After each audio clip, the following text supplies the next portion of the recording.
420 blazes. 420. Yay. I don't really have a good 420 sound effect.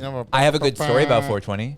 I went to Hideaway Smoke Shop, which we talked about earlier, in Dinkytown on 420 when I was in college. Super excited to get a discount on a bunch of glass. That's like a pilgrimage. It is. We were in there. I was there at 4:20 p.m. and one of the customers or one of the employees who was working there went, "It's 4:20," and all the customers went, "Woo!" And then they were like that silent afterwards. We all were just like, "Oh, yeah, we did that. Okay." Like we're all just still waiting in line to buy this piece. Yeah. It's like the two guys who finished first at an orgy. They're just like, okay. Was that a Marcus? That's line? a Marcus comment. Yeah. That's just not sure what to just hang out in the kitchen like so. How guys the got wings? sandwiches. Yeah. So good. Well, the high note. That's what we are here for. That's what we're here for. It's another week, another episode to end out. I love when I get to start out by doing like, all right, guys, it's time for the high notes. And I see the look of fear spread across the studio as we're all like, oh, what was our high note again? It's sometimes maybe tough to find a bright, shining moment in times like these, in these unprecedented days we find ourselves in. But we try. Yeah. I think my high note for today is going to be something that I want to leave the negative energy of behind in January. So maybe a low note? No, I don't know. It's a high note that we're moving on from it. An uplifting note. Yeah, maybe. My note is fuck the home buying process. Have you guys ever thought about that, considered that at all before? Yes. Thinking, yeah. It is the absolute worst. I'm going to tell you a quick story. I was excited to go look at a home. Now, how homes work is you sort of have to see them the same day they're posted. Otherwise, someone else has already bought it because just like with everything else, I don't know, limited supply. And so you go and you look at a home and you go, man, this is great. You make an offer and they go, oh, I'm so sorry. Someone offered $500 more than you. So get them next time, buckaroo. So then you go look at the next house. You go to the open house for it. You show up. Nobody's there because someone made an offer and they just opted not to tell anyone that the open house was canceled. Or maybe you go and look at a home that's priced super low on purpose because they want to get people in, knowing there's going to be an offer for way higher. Or like, yeah. Yeah, so you go being like, how the fuck is this home like way below what I think it should be? Someone offered $5,000 more. Exactly. Cash. Yeah, it's because someone's going to pay for it. And so I just I hate that. And I just needed a soapbox or a place, a captive audience, if you will, to just say, fuck that whole process. Yeah. I've had friends who like looked over like 40 plus properties. They wrote handwritten letters to these people being like, they did everything that they were like supposed to do. And it was, I think they were rocking like a year and a half of just looking at things and just it not working out. Yeah. And I'll get an email sometimes being like, oh, a home's going on the market today. Like, are you free in like an hour and a half? And it's like, no, I'm living my fucking life. Like, I don't have just free time to drop and go look at a home that someone else has already bought. But my friend bought a house this summer, and he was looking for around a year. And he had to buy it right away because I think it was, at that point, it had been like 30 some houses where it's like, hey, this is someone it's like literally over and over and over and over and over again. But as soon as he bought it, it was like, oh, you gotta fix this, fix this, because he bought it without doing any of the other shit because it had been. He's like, if I wait literally a second, someone else will come and buy this house, and like, I can't have it. And I'm not making it easier. I told my realtor I need an area that I can have 4 garden beds outside a public view in a locked backyard because those are the rules around growing cannabis. So I guess you gotta follow the law, as you know. What a Boy Scout, Tanner. What a Boy Scout. All right. So putting home buying aside, what is your guys' high note? Let's change the energy. What do we got? Anything?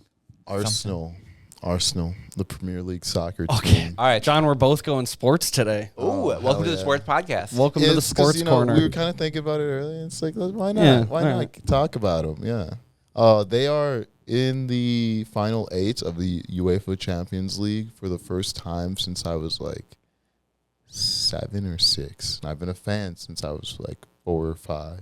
Wow. So that's been exciting, but like not too exciting to be honest. It's not as exciting as it should be, but I've been loving it. The distraction isn't as distracting anymore, is it? No. Unfortunately not. I'm gonna go also in the sports world. Last night, as of recording this episode, Marc-Andre Fleury, the future Hall of Fame goalie, is the first goalie in history to record a shutout as both a teenager and as a 40-year-old, which has never been done before, obviously. Yeah. He has to be like 45 now. No, right? 40. I think he's 40 or 41. He's early. No way. He's been in the league since he was 18. Dude, okay, maybe that's why. He's been around forever. Because He's been around for 22 years. I was like, dude, I was like 4th grade. Yeah. No, Yeah. Marc-Andre Fleury has always been. But last night he got a shutout 4-0 against Montreal, which is his home, essentially his hometown. Yeah. He got a 5-minute standing ovation from the away crowd. Yeah. Every single player on the they went up to shake his home team hand. waited on the ice for him to finish all his like kind of circling and waving, and then shook his hand. Like, this guy is an icon. So awesome. It's a high note for me as a hockey fan to have witnessed that as it was happening live, because that is going to be a historic game, a historic moment. Yeah. We're going to be watching as long as things don't blow up on us. Yeah. We're going to be watching that type of a clip for decades to come. So, And like in hockey, like you're a hockey fan. yeah. Goalies flame out so often. Someone could be playing Hall of Fame level for like 2-3 years, and then I think of Bob Vrosky, that dude who was like, he was like amazing, and then it's like, he's ass. And that happens with goalies all the time. This fucker, since he was 18, he's been the like grind. So like he's been a top goalie since then.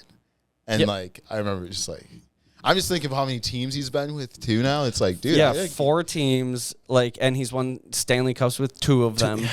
And Wow. just a prolific career. I love a lot of sports, but I really love the element of sports where it's watching somebody or a group of people just be absolutely excellent at something. Yeah. That is what I'm cheering for, regardless. And I think that's why I like motorsport so much, is it offers a lot of very specific stories and fandom and drives, for lack of a better term. But Marc-Andre Fleury, the greatest of all time. Hats off to that. Still doing it. Canadian. Still standing on his head, dude. What a guy. Yeah. I wake up Also and so flexible. Dude, these Canadians they're so good at hockey. They're so good. Well, there's nothing else to do. I take that back. I love Canadians. Buy Sorry, Kale. American goods and so coming down to the seat and sesh while you can. Yeah, come see Kale. Come see Kale before Ice does. You guys should get that on a shirt. Come see Kale before Ice does. Seat and sesh. Staff. We laugh about it now, but this clip could be really dark in a couple of weeks. Yeah. Nah. Well, guys, what a positive high note. I like hard those. to escape. I'm sorry. We try. Let's just be that shining ray of light in hopefully the dozens of people that pretend to listen to the show. I forever will think of Green Machine's meme of like the water spilling out of the tube and the guy slapping the flex tape on it that just says dabs, and it's like how I deal with the problems of the world and big dabs. And check our episode of Tanner's Turp Tasting coming on Friday. There's our plug. It's how we get by, how we get high, and how we survive. Stay fly. Stay Amen. fly and never drive while Never drive while high. We see those billboards. Although all the time. future episode, we should talk about some of the studies around that and how it's actually a lot safer to drive under the influence of cannabis than it is while operating a cell phone. But future episode. I'll be an experiment dummy. There we go. we should get like one of the driving simulators and just like feed you dad. Yeah. Dude, How many I grams of Just dab? Jordan does 900 laps of the Nürburgring before he crashes out. Yeah. Wow. Imagine if we treat it like a pit stop where it's like you're driving, it's just like, you got to quick pull over. Just pull over. If we hand you the Puffco already running.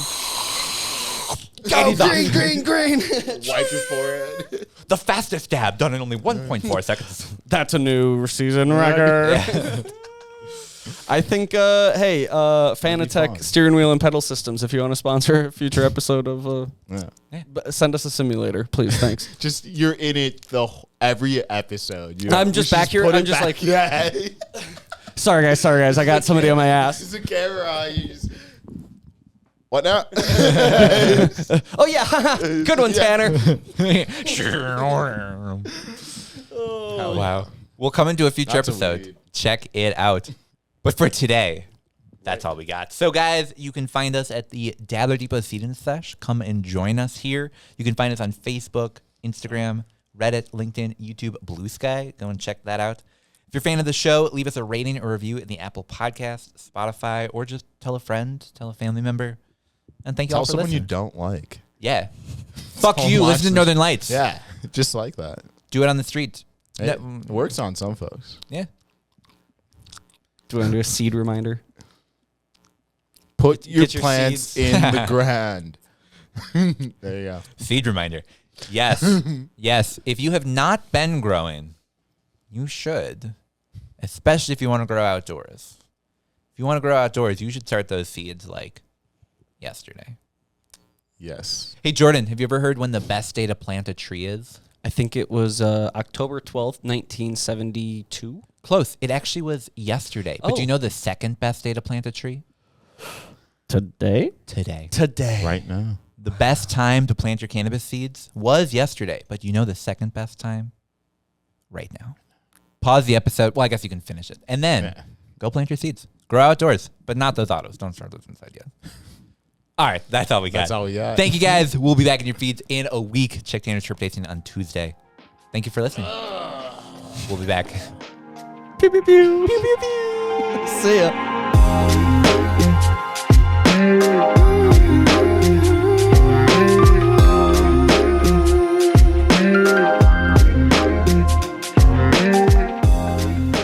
Northern Lights is a Minnesota Cannabis College production. This episode was produced by me, Tanner Barris, and by Steve Eigenman and Jordan Witt. Production assistance from Marcus Harkis, Shayna Payton, and John Barty. Video and audio recording at the Dabbler Depot studio by Jordan Witt. The information provided in this podcast does not, and is not intended to, constitute legal advice, but is instead for general information purposes only. No listener should act solely on the basis of information provided without first seeking advice from their own legal counsel. The views and opinions expressed in this program are those of the speakers and do not necessarily reflect the views or positions of the Minnesota Cannabis College. Please listen responsibly.